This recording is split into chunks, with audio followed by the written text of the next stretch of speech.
So how would you explain fertility hypnosis to a new client who comes in, they heard about your reputation and your success rate, but doesn't know a darn thing about hypnosis? Okay, good question. Well, I start first with the whole thing of, you know, how can hypnosis help me get fertile?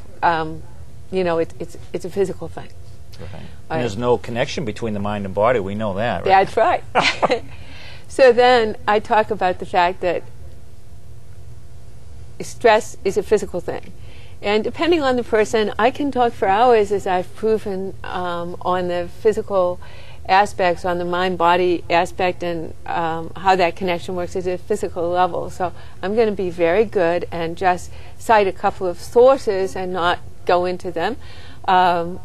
Bruce Lipton's Biology of Belief talks very much about this whole issue in terms like with big long names in neuropeptides and all those things about how it works.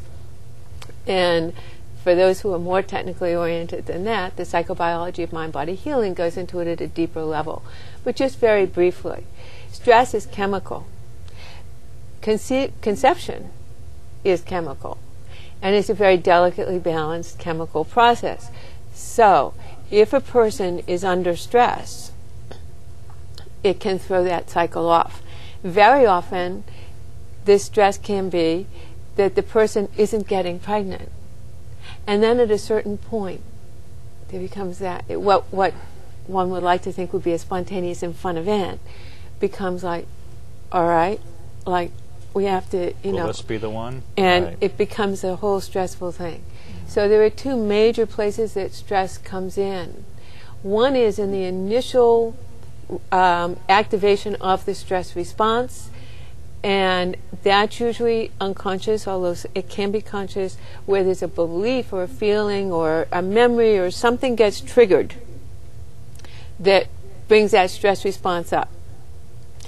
Then the body goes into a whole stressful state, which is not conception friendly, because it's, especially long-term stress, it activates all the things that a person needs to fight and to run and all that stuff, and that is not what you need to conceive. So it's just like birthing in that respect, is that stress throws the system right. into a wonderful response to protect us from danger, but a terrible response to either birth or get pregnant.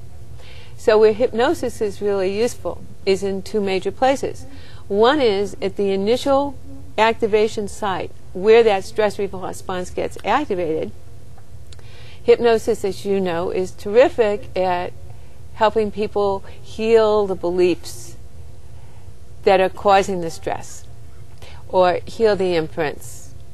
A lot of times women have worries about, will they be a good mother? Will they have time for themselves? Or any of the questions that come up that are causing them a little bit of doubt. And they can have this doubt even though they very much want to have children. So we work at healing those things. And then the other part of the stress is, once it's already there, hypnosis has wonderful, as you know, wonderful coping skills to bring the stress response back so the body's in the physiological state. So it's sort of a dual weapon.